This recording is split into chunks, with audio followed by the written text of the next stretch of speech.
Bueno, azken aldian ari gara entzuten, gero eta kontu gehiago adimen artifizialarekin, egiten ari direla irudiak, egiten ari direla testuak, bueno, ez dakit, mundu bat gu gehiengoari urruna egiten zaiguna arras, baina ben Euskal Herrian ere bai, saiatzen gara beti egoten teknologiaren azkeneko kontuetan, eta hain zuzen ere, horretan laguntzen digu, Beñat Erezumak, bera teknologiako irakaslea da, bueno, teknologiaren munduan eta adimen artifizialetan, 1001 kontutan ibiltzen den pertsona, eta orain ere, bere azkeneko okurrentziarekin dator, 0 eta 1 izeneko podcasta sortu baitu, eta podcast honen berezitasuna zein da, adimen artifizialarekin egina dagoela. Bueno, bera kontatuko digu, atxaldeon, Beñat. Bai, arratsaldeon, zer moduz? Beñat, gu hemen arrasongi espero dutzu ere bai, lehenik eta behin, Beñat, nola bururatzen zaio bati, egitea podcast bat adimen artifizialarekin? Bueno, pues, daramat denbora bat, teknologia horrekin lanean, eta podcast mundua eta gustuko dut benetan, eta erabaki nuen, bi mundu horiek batera eramatea proiektu baten, da oindala hilabete batzuk, erabili nuen adimen artifiziala, podcastentzako eta gidoiak sortzeko. Berez, erabiltzen zenuen lehenagotik, ez? Pentsatzen dut, adimen artifiziala, sortzeko bertzalako testuak, irakurri dut nonbaiten, poesia liburu bat ere egina duzula adimen artifizialarekin. Bai, 2020an saiatu nintzen GPT-3 izeneko teknologia bat erabiltzen, baimenik ez zidaten eman, eta orduan 2021ko azaroaren erdialdean edo zabaldu zuten GPT-3 mundu guztiak probatzeneko aukera, eta orduan hortxe hasi nintzen hilabete oso bat berarekin lanean gauero, olerkiak eskatu, proposatu gaiak, parametro desberdinak sartu, eta 40 olerkiko liburutxo bat argitaratu nuen. Poema liburua beraz, eta orain, bertze kontu batekin erraten genuen bezala, podcastaren aferarekin. Bueno, batez ere, baina konta iguzu, nola funtzionatzen du honek? Hau da, zuk egiten dituzu testuak, adimen artifizialak egiten ditu testuak, zuk eskatzen dizkiozu adimen artifizial horri gaiak. Zure kasuan podcast hauetan gainera kontatzen dire historiak, ezta? Historiatxoak, nola funtzionatzen du? Nola da prozesua? Azkenean GPT-3 da eredu bat hizkuntza iragartzeko. Zuke sarrera ematen diozu eta hainbat gauza eskatu diezaiokezu, baina kasu honetan nik eskatzen didana da, historia bat idazteko eta pertsonaia desberdinak planteatzen ditut. Historia erdian ere badaukat aukera, era batera edo bestera historia moldatzeko, eta espazait gustatzen zer gertatzen den, momentu horretan esatu onarte interesatzen zait, baina hemendik aurrera jarraitu didazu beste bideo honetatik. Eta orduan banoani, esango dugu ehuntzen hori, historia hori, adimen artifizialaren laguntzarekin.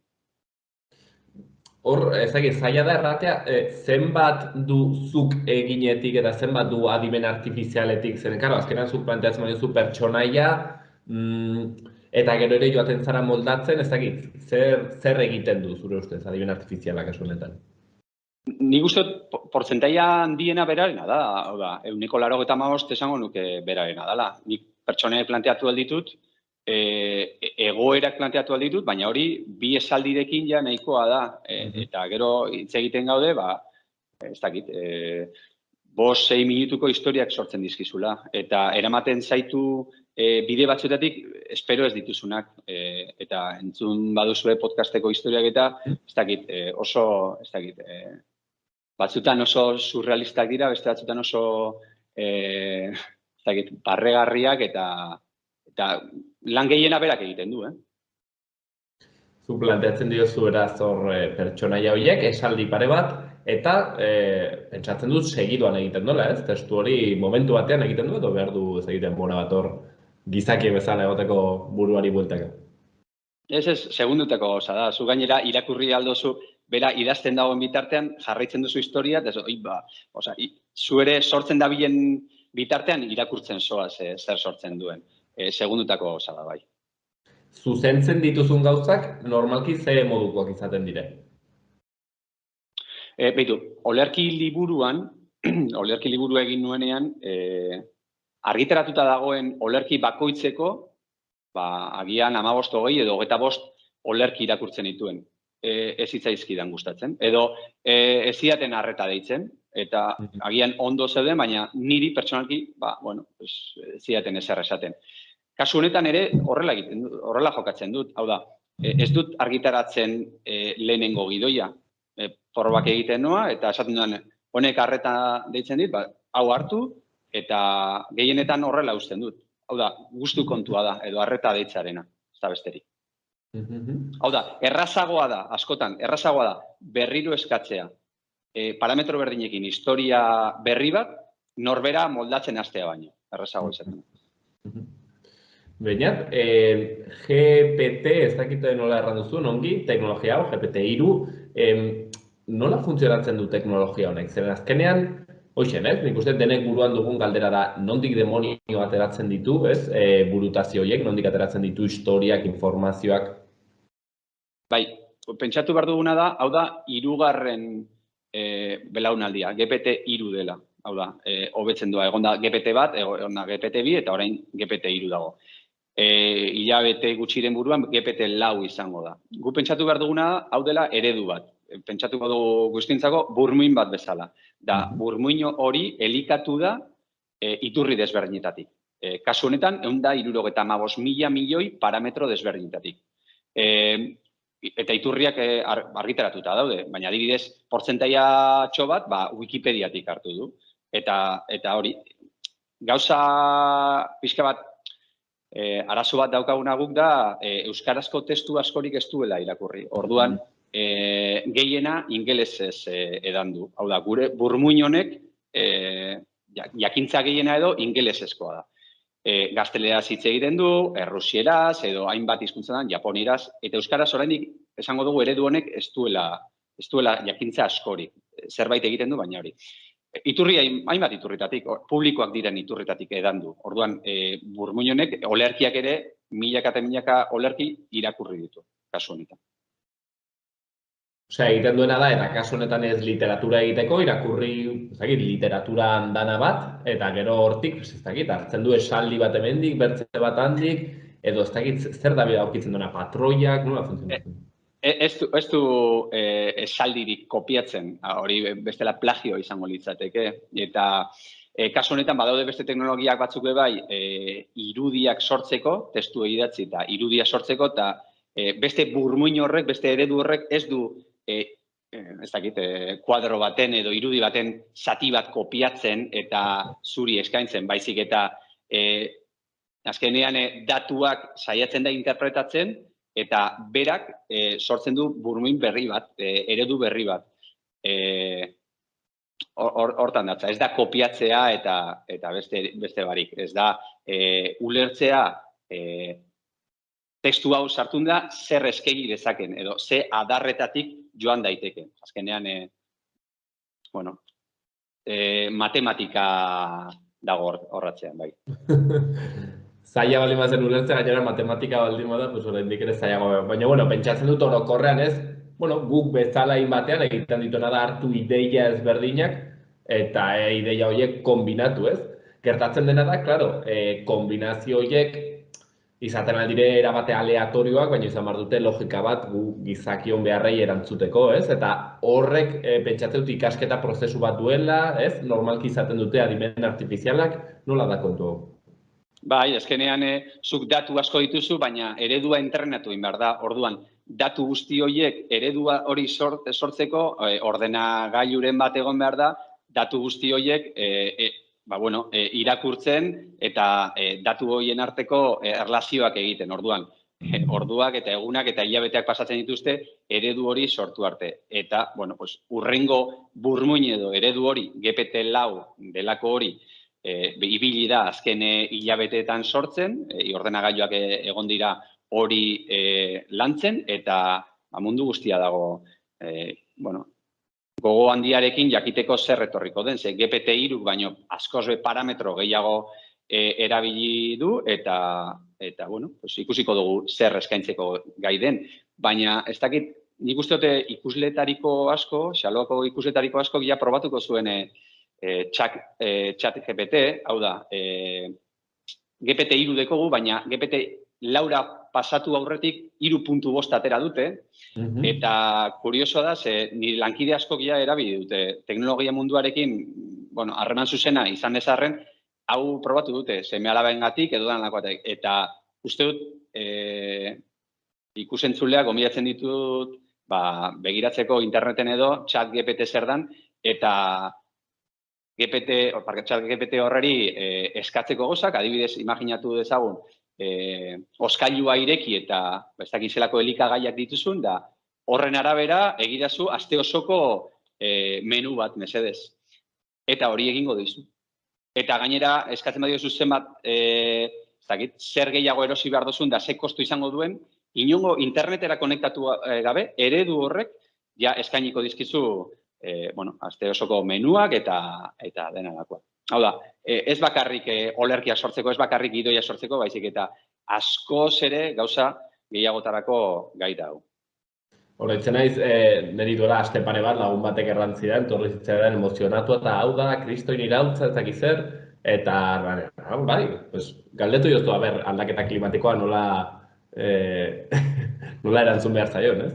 Eta, letxe, egin zidan artikulo bat, bilo ditu horri aldekoa, erraten bat, ongi, osea, erabat koherentea eta egiarran informazio hondizekin, karo, gero ez dakitzu ze puntotaraino antzeko artikuloren bat ere ez aldagoen handik hemendik. Nik uste dut hori ez, zuk bera ikusiko duzu, bainat gauza bat da, nola erabiltzen dugun ez, pixket jostetako, eta gero izango da, ze aplikazio nola baitere praktiko aurkitzen aldizkiogun, ez? Zagit, zuri adibidez bururatzen dizu, zerbaitean izaten aldela lagungarria olako teknologia bat? Lanbide gehienetan. Oda, lanbide gehienetan, gaur egun edo urte gutxiren buruan, astiro, jendea joango da konturatzen erabili dezakela. Hau da, abokatu batek jada erabili dezake, mediku batek ere bai, erabili dezake. Kazetari batek zer esanik ez, erabili dezakela. Hau da, nik gogoratzen dut internet lehen aldiz probatu nuenean, 1987 urtean, probatu nuen, 16 urterekin, eta esan nuen, zer da hau? Zer demonio da hau? Eta behitu zenbat urte pasatu diren, hau da, 26. Eta sentsazio bera daukat. Hau da, bertan izan nuen shock hori, esan nuen, zer dator honekin, antzeko zeo zer. Internet lehenengo aldiz probatzerakoan, beste 20 piku urte da gero, teknologia hauekin shock bera daukat. Eta jendeak bere bizitzan ja, erabiliko du, ez badu erabiltzen, hasiko da erabiltzen. Profesionalek eta ez profesionalek. Xaloa telebistan, elujar neuronala, itzultzailea, egunero erabiltzen dugu. Ni hori izan duela urte batzuk nik ikasten nuenean, erraten zuten, inoiz ezingo da hizkuntza bera itzuli modu zuzen batean, hitzak bakarrik itzultzen aldituztelako itzultzailek, baina inoiz ezingo du koherentziarekin itzuli. Gaur egun hortzen dugu, elujar neuronalak adibidez itzultzen du, ikaragarrizko koherentziarekin edo zein testu. Baina, elujarrek adibidez, elujarrek badauk aukera bat, gu hitz egiten ari garen hau, momentuan bertan transkribatzeko, eta ez hori bakarrik, imaginatu dezagun, xaloa ikusten ari den bat-ematek euskaraz ez badu ondo menperatzen euskara, aukera dago teknologia berarekin gaur egun, esaten ari garen hori, transkribatu momentuan eta gaztelera edo beste hizkuntza batera pasatzeko. Orduan, teknologia hori Euskal Herrian sortua da, badugu, imaginatu dezagun, gaur egun hori posible badan, hainbeste zientzia fikziozko pelikuletan eta ikusten genituen ideia zoro haiek, nora heldu daitezken 50 urte barru. Eta honek hizkuntzetan eragin zuzena izango du. Hau da, nik galdetuko nuena, eta agian ikusentzule batek esango du baina hau zoratuta dago, baina planteatzen dudana da, ez dakit, 10, 15, 20, 25 urte barru, hizkuntza bakarra, 10 hizkuntza ikasteaz gain, beste hizkuntzak ikastea derrigorrezko izango da? Ni Poloniara banoa, Poloniar horrek ez nahu ulertuko nire hizkuntzan momentuan transkribatu edo, ez dakit, belarrian daukan pinganillo batek dena, gainera nire ahotsa berarekin kontatzen badio, ez dakit, hau iraultza da, eta, ikusiko du datorren urteetan. zaila da, pentsatzen dut, baina zuri ere pasatuko zaizula, irudikatzea ze mundu erekitzen dituen, ez? Ze leio erekitzen diren honekin, zeate berria, ipatzen zenuen bezala, internetarekin, ez? Lehen aldiz probatu genuenetik orainera zenbat, ez? Adar diferente karri dituen, honek berdin, eta pentsatzen dut GPT-lauarekin ere olako zerbait izanen duzula, ez? Irrika bat, ez dakizulako zer demonio altxatzen den horren atzean. Noski, gu espekulatzen ari gara, Espekulatzen oso zaila da. Aurreikustea, 97, 98 urtean, nor pentsatuko luke zu eta ni hemen egotea, bata Nafarroan da bestea Bizkaian, momentuan irudia, definizio altuarekin elkarri ikusten den zuten. Hori ezin zen pentsatu ere egin. Orduan, espekulatzea da. Espekulatzea, baina Euskal Herrian badaukagu jendea horretan pentsatzen ari direnak gaur egun. Taldeak jada antolatzen ari dira, nik hau erabiltzaile moduan ikusten dut, ni naiz aritua honetan, baina jabetzen ari naiz, olatua datorrela eta prestatuta egon barra, herri bezala. Prestatuta eta zentzu horretan ikuste eskertu hartzaizula, zuri ere bainat, zeren egiten duzu honen aplikazio bat eta beti euskararen munduari egokituta, ez? Eta nik uste dut horrekoa dela berezitasuna eta eskertzeko haunditz. Bainat, galdetu nahi nizuna ere bai, zehar nahisku izaten aldituen honek, bakitzaia dela, ez? Dena aurre ikustea, baina, karo, bai, aipatzen dute adibidez, fake newsen kontuari dagokionez, ez? Edo identitate gezurrezkoak sortzeak kartzen alduena, perfil berriak sortzea, ez azkenean ikusi genituen aplikazio batzuk inteligentzia artifizialarenak ekartzen zuela pertsona berriak sortzen zituela, ez? Pertsona berriak, erran nahi dut argazki bat, berez, existitzen ez den pertsona bat, baina guk gai ez gineatekena izango erraten egiazkoa den edo gezurrezko, ez? Eta, honek egia da, ez dakit nola erran, gaizkirako ere aukerak ematen dituelako, beti ere edo zein tresna, boterea handitz ematen duena, erabiltzen aldelako, ongirako edo gaizkirako, ez da? Bai, eta baditu, txanpon guztie bezala, baditu bi alde. Hori da bat, fake news, irudia, agian ez du jakingo aurrean dugun hori, pantailaren atzean dugun horrek irudi hori badaukan, edo ez, edo gertatu dena, erakusten ari dena telebista benetan gertatu den, baina hori Ukrainako gerran ikusi dugu, adibidez beste gerra batzetako irudiak eta sartu dizkigute, edo bideo-jokoetako, ez dakik gogoratzen baduzuen lehenen asteetan bideo-jokoetako eta irudiak. Hori da gertatzen ari da. Baina hori ondo dago, baina beste leku baten ere fokoa ipini beharko da. Eta da, guk erabakiak hartzen ditugu, adibidez gaur egun, erabakiak hartu behar ditugu taldean, edo enpresa bezala, edo familia bezala, eta askotan guztion hartan hitz egin eta adostasunetara heltzen gara. Baina ez dakit ez bada gertatuko, gizarte bezala hartu behar ditugun erabaki asko ez baditugu utziko adimen artifizialen eskuetan. Errazagoa da, eta buruko min gutxiago ematen ditu. Pentsatzen ari naiz, diru laguntzetan, osasun gintzan, ikastetxeetan, zer egin behar da ikasle honekin, edo nakoa. Orduan, zure erabaki maila hori beste ente, esango dugu neutro, baina ez da neutro, horri eskaintzen badiozu, ez dakit, agian hortik ikusten dut ere arazoa, ez badugu gehiegi erabiltzen. Oida, ez? Alboratzeko edo, gaur egun pixket gertatzen den bezala, zu deitzen duzunean, nizertakit Movistarrera joaten zarela hemendik arat, ez? Ez, baina hau ez ni, hau ez da no seke, ez duzu lehenago bezala dendaria horta erraten duzu, haizu, saldu nazu platano batzuk ustenduak, ez? Egia da, teknologia guzti hauekin pixket joaten dela ez lausotzen, desbideratzen erantzukizuna, eta pentsatzen dut baina, erraten zenuen bezala, honekin oraindik ere aukera gehiago, igual, momentu batean gobernari batek erratea, ez, haizu, sartu genion inteligentzia artifizialari zer egin behar zen uholdearekin, eta errantzuen hau, eta norena da erantzukizuna, ez? Eta bide beretik, bainat, galdetu nahi nizun, karo, adibidez, ez? Zuk atera zenuen olerki liburu hori, demagun sari bat irabazten duela. Zure saria izango zen? Nik hasierako momentutik erabaki nuen aurrez aurre joatea, hau da esatea, hau ez dut nik egin, edo ez dut nik egin bakarrik. Beste aukera bat zen, eta lagun batek esan zidan, baina zergatik ez, nik uste gauza hauetan aurrez aurre joango behar dela. Batek daki, horrelako sarietara ez baden jada aurkeztu adimen artifizialak sortu duen olerki bat edo histori bat edo danakoa. Gero eta gutxiago, gaur egun jada ezinezkoa da, gutxienez historia laburrak, entsaio batez, historia luzeak ez, liburu, novela bat edo oraindik ez, baina hori ere helduko da. Eta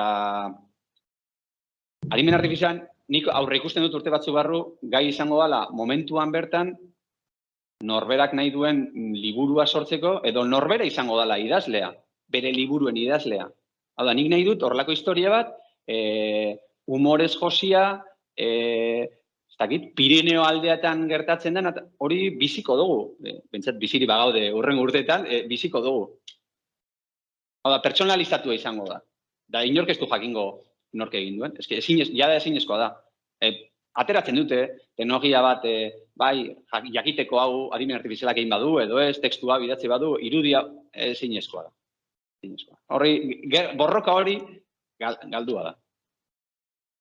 Horrek ere, pentsatzen dut ematen duela, beldur batzuk, arrisku batzuk, eta gero ere zailtasun batzuk, hoxen, ez? Adibidez, meritoak banatzeko orduan, sariak banatzeko orduan, bururatzen zait adibidez, gaur egun mendietara igotzen direnean, mendia zaleak, ez? Batzuk badute oksigenoa, baino gero nolabait ere mendizale tradizionalek eratu dute, ez? Benetan igo duzu mendi bat, oksigenori gabe igo duzunean, ez? Ezagitarako gauzak igual ikusiko ditugun, egia da ere bai, bainat batzutan ere eskuak burura eramaten ditugula, eta gero igual ez da zertan nola izan, ez? Ez dakit, pentsatzen ari naiz, xakearekin adibidez, ez? Duela ja urteak, Deep Blue irabaziziola Kasparovi, ez? Eta hori izan zen nola baita teknologiak irabazizion gizakire, baina gero txapelketek eran nahi dut jarraitu dute, ez? Eta bide diferenteak izan dira, eta ere ez da bertzen munduko deus izan, xakelariek segitu dute ikasten teknologia horrekin, ez? Eta txapelketak egiten, eta ere erran nahi dut. Ez da izan katastrofea hondirik zentzu horretan. Baina, kontu gehiago, ezagit probatu duzun bagiz horrenako jostetan ibiltzen gauza hauekin, podcastaren historia adibidez lagunen bat, edo ezagunen bati bidaltzea, errangabe adimen artifiziala dela.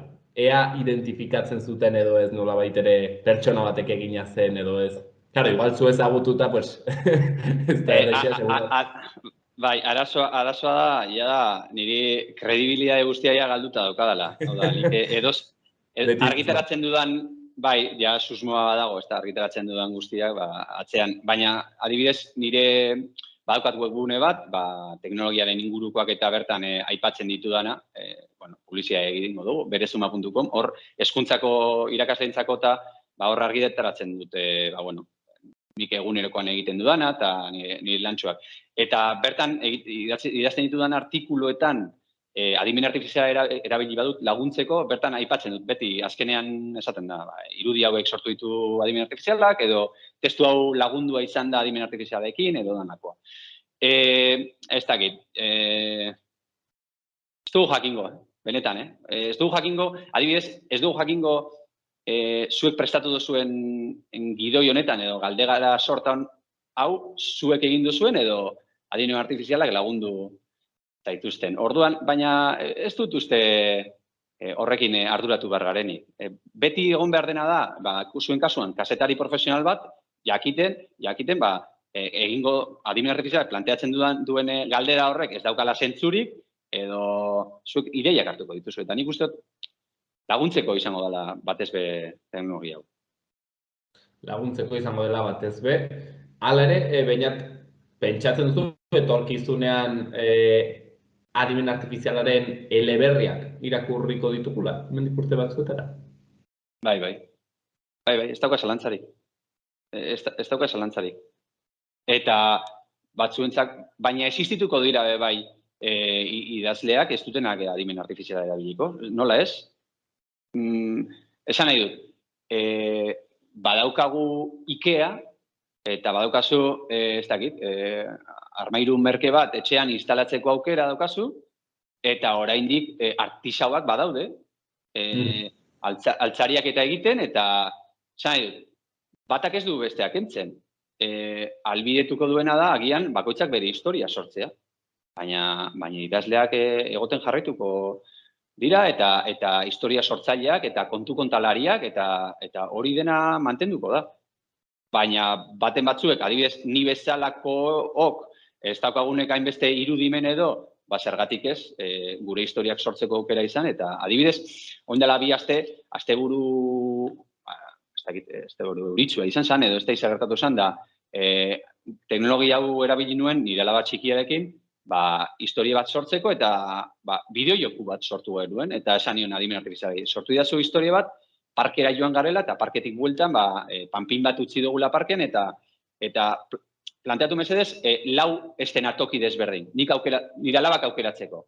Orduan, idazten dizu historia guztia, 4 erantzunak, eta 4 erantzunak aukeratu behar duzu bat.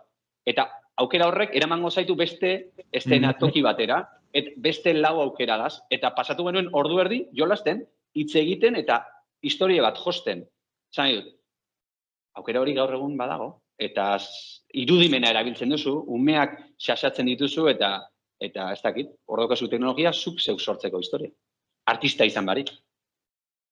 Hala ere, baina erraten zenuenetik nola baitere ateratzen da gainartzealekoagoak, superfizialagoak direla sortzen dituen historiak, apatzen zuen nuen adibide horrengatik, ez? Konparaketa horrengatik Ikeakoa, artisau batena, beti idazle batek egingo duen lana edo normalki izanen du bertze zerbait, nik uste dut jende handiz dagoela esperoan bainatzuk erratera, bai, favorez, erran baietz, erran idazleek egingo dituzten nobelak hobeak izango direla edo izango dutela bertze zerbait.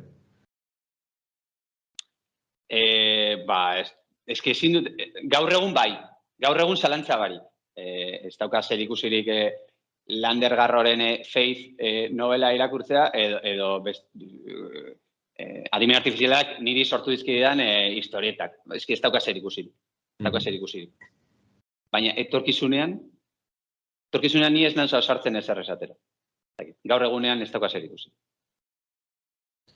Bueno, 1001 galdera, pentsatzen dut ere ikusleek izango dituztela, edo zein kasuetan, hortxe mauzea aukera, behiat, Edezumaren webgunean bilatzeko, teknologia pilulak, okerrezpanago, sail bat ere badu hor bertan, teknologia irakasleendako ere, material handana bat, baita ere, gaur hemen izpide genuen, 0eta1 podcasta, mundu berriak erekitzen dire, hortxe, beti bezala, ongi dago izatea, kezkak izatea ere bai, susmoak eta aldi berean, ez istea ere bai honek izaten alduen aukera berriei. Baina Edezuma, erraten genuen bezala, teknologian ezagita ditu erran, bintzat irakaslea eta hortan badabil egunero, eta 0eta1 podcastaren sortzera. Baina, ilezker alditz, tarte honengatik, espero dugu zu izan zarela hor atzean zinen. Batek daki. Batek bai.